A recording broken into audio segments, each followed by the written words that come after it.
takbir mulai bergema. Bismillahirrahmanirrahim. Apa kabar ikhwati iman sahabat Ram yang berbahagia, yang dimuliakan Allah? Alhamdulillah, kita kemarin telah melalui celebration hari raya kita yang luar biasa, Eid Mubarak. Mudah-mudahan kita semuanya makin sehat dan terus semangat dalam membaktikan diri sisa umur kita di hadapan Allah. Sungguh berat waktu yang kita miliki saat ini kalau kita tidak memanfaatkannya untuk berbakti, untuk terus menerus menghambakan diri, karena hidup cuma sekali, tidak bisa ditarik mundur lagi waktu itu, kesempatan terbatas. Mumpung kita mendapatkan dua nikmat yang besar, yaitu sehat dan waktu luang. Betapa banyak dari kita yang kemarin tidak bisa saum karena sakit. Namun alhamdulillah semuanya juga ada solusinya, dan tetaplah berharap kebaikan dari Allah. Mudah-mudahan Allah memberikan kita kesempatan untuk mencetak prestasi amal-amal kita. Ikhwati iman sahabat Ram yang berbahagia, mari kita masuki perbincangan tentang saum Syawal 6 hari, atau kita biasa menyebutnya Syawalan, adalah terkait dengan apa-apa yang sudah diterangkan dalam banyak beberapa hadis, dan yang paling banyak bersumber dari sahabat Abu Ayyub Al-Ansari, yang diantaranya adalah man shoma ramadhana thumma atba'ahu sitta min Syawal.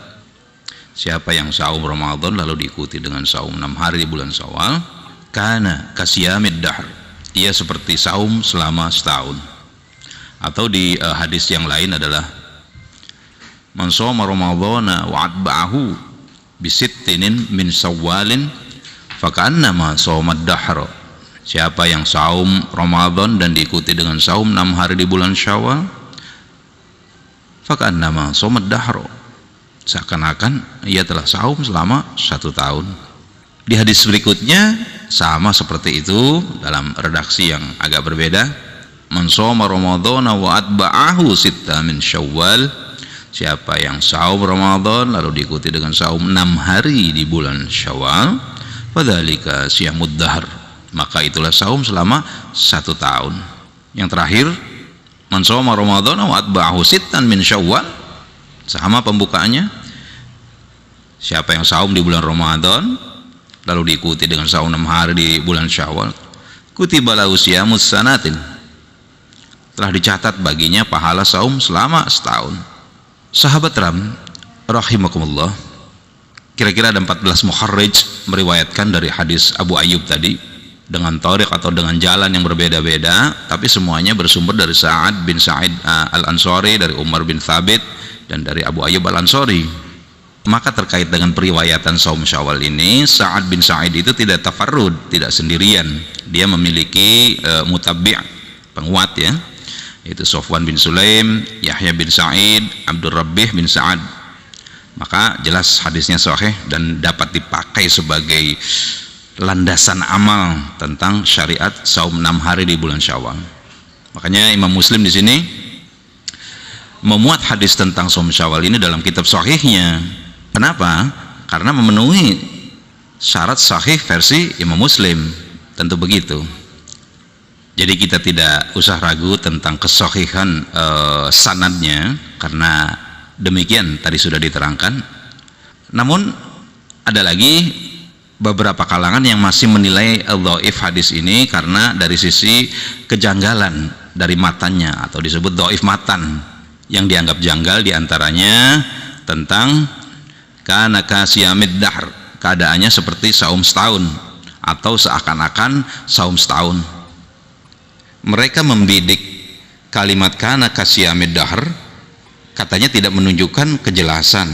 Dalam kalimat itu yang ditasbihkan atau yang diserupakan itu saumnya yang setahun atau orangnya, saumnya atau orang yang saumnya ya. Lalu mereka juga mengomentari tentang penyerupaan sesuatu kepada sesuatu yang sejenis, itu adalah sebagai suatu kejanggalan. Kalau yang ditasbihkan itu adalah saumnya, bukan orangnya, bukan shaiminnya, maka kata mereka ini adalah sebuah kejanggalan, karena penyerupaan sesuatu kepada sesuatu yang sejenis itu menyalahi kaidah bahasa, kata mereka saum seperti saum ya. Kalaupun boleh, mereka mengatakan orangnya bukan saumnya. Tentang kejanggalan kalimat ini sebetulnya bila kita dalami lebih tentram dan tenang lagi, sebetulnya itu tidak mengandung kejanggalan. Karena kalimat kana kasiyamid dahr itu menunjukkan besarnya pahala yang diraih jika melaksanakannya. Dan ungkapan semacam itu, yaitu saum selama setahun dengan kalimat siyamud dahr atau siyamas sanah, itu digunakan oleh Nabi SAW bukan hanya untuk saum Syawal saja. Pada saum 3 hari, saum Ayyamul Bid, Rasulullah juga menggunakan kalimat serupa. Dalam riwayat Bukhari disebutkan, dan cukuplah bagimu bila kamu saum selama 3 hari dalam setiap bulan, bagimu setiap kebaikan akan dibalas dengan 10 kebaikan yang serupa. Fa inna dzalika siyamud dahri kullihi, dan itu berarti kamu sudah melaksanakan saum sepanjang tahun seluruhnya. Di sini digunakan siyamud dahr, saum sepanjang tahun. Jadi tidak benar penggunaan kalimat siyamud dahr itu digunakan hanya untuk saum Syawal saja, karena Nabi menggunakannya pada Ayyamul Bid juga. Lalu dalam riwayat Tirmidzi digunakan kalimat yang sama, yaitu siyamud dahr. Man shoma min kulli syahri thalathata ayyamin fadzalika siyamud dahr. Siapa yang saum selama 3 hari pada setiap bulan, maka itulah saum selama 1 tahun. Fa anzalahu azza wa jalla tasdiqu dzalika fil kitab. Lalu Allah azza wa jalla menurunkan pembenar tentang hal itu dalam kitabnya, man jaa bil hasanati falahu asyru amsalihha. Barang siapa yang membawa amal yang baik, maka baginya pahala 10 kali lipat amalnya. Al-An'am 160. Al-yaumu bi asyrati ayyam, 1 hari sebanding dengan 10 hari. Nah, dengan 2 hadis ini cukuplah menjadi bukti bahwa penggunaan siyamud dahr itu sesuatu yang normal saja dan pernah diucapkan Rasul, tidak khusus untuk saum Syawal saja. Tidak ada kerancuan dalam penggunaan bahasa dan lain-lainnya. Ikhwatu iman, sahabat Risalah Al-Muslimun yang semakin bersemangat, memang luar biasa, sampai Rasulullah memberikan suatu uraian guru matematik menjelaskan tentang penjabaran pahalanya. Dalam hadis riwayat Thauban, Rasulullah bersabda, man shoma ramadhana fa syahrun bi asyrati ashhurin. Barang siapa saum Ramadan, maka 1 bulannya itu sebanding dengan 10 bulan. Wasiyamu sittati ayyam ba'dal fitri fadzalika tammamu syamis sanatin. Dan 6 hari setelah Idul Fitri, maka itulah saum di bulan Ramadan. Dalam hal ini Al-Quran memberikan isyarat kapan waktunya bagi mereka yang terkena kewajiban qadha, yaitu pada ayyamin ukhar, pada hari-hari yang lain. Sebagaimana Allah sampaikan, a'udzubillahi minasyaitonir rajim, faman kana minkum maridun aw ala safarin fa'iddatum min ayyamin ukhar. Maka barang siapa di antara kamu ada yang sakit atau dalam perjalanan lalu ia berbuka, maka wajiblah baginya saum qadha, maksudnya sebanyak hari yang ditinggalkan, min ayyamin ukhar, pada hari-hari yang lain. Al-Baqarah 184. Kemudian di ayat lainnya diterangkan juga, wa man kana maridun aw ala safarin fa iddatun min ayyamin ukhar. Dan barang siapa sakit atau dalam perjalanan, maka ia harus menggantinya sebanyak bilangan yang ia tinggalkan ketika saum itu. Min ayyamin ukhar, di hari-hari yang lain. Ini ayat 185-nya. Jelas di 2 ayat ini memberikan suatu petunjuk yang tidak meragukan tentang kapan waktu pelaksanaannya, yaitu luas, di luar bulan Ramadan, bulan apa saja. Karena memang ini tidak dibatasi, kita akan saum Syawal dulu, baru kita qadha. Seperti pendapat jumhur ulama, yaitu mendahulukan saum 6 hari di bulan Syawal. Kenapa? Sebabnya karena waktu pelaksanaan saum qadha itu sangat luas, berdasarkan petunjuk umum pada ayat Al-Baqarah 184-185 tadi.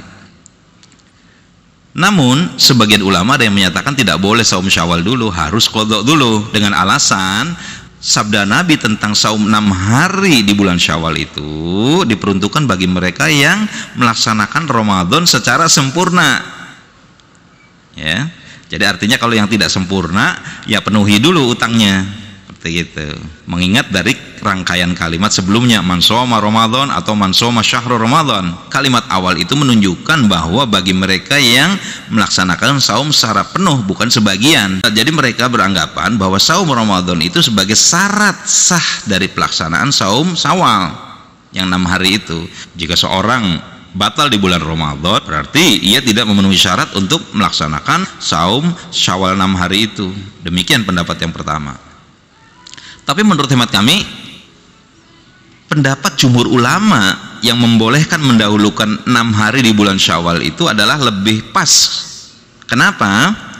Karena kalimat man shoma Ramadan atau man shoma syahrul Ramadan itu digunakan Nabi bukan sebagai syarat sahnya saum Syawal 6 hari, tapi sebagai syarat diperolehnya pahala besar. Jadi kalau mau dapat pahala besar yang luar biasa setahun tadi, maka saum Syawal lah. Kalau tidak saum Syawal, maka dia tidak peroleh pahala setahun tadi. Kalimat man shoma Ramadan dan man shoma syahrul Ramadan itu bukan syarat sah pelaksanaan saum Syawal, tetapi syarat diperolehnya pahala besar bagi orang yang melaksanakannya. Dengan demikian, kita mengambil suatu konklusi, saum 6 hari bulan Syawal ya merupakan sunnah Rasulullah SAW. Hukumnya sunat, dapat dimulai sejak tanggal 2, bisa di pertengahan, bisa di akhir, yang penting masih di bulan Syawal. Bisa dengan cara berturut-turut atau terpisah-pisah. Lalu bila bertemu dengan kepentingan qadha, bolehlah didahulukan saum Syawal dulu meskipun belum melaksanakan qadha. Itu saja, mudah-mudahan bisa memberikan ketentraman dan kejelasan ilmu bagi kita semua. Rabbana atina fid dunya hasanah wa fil akhirati hasanah wa qina adzabannar. Assalamualaikum warahmatullahi wabarakatuh.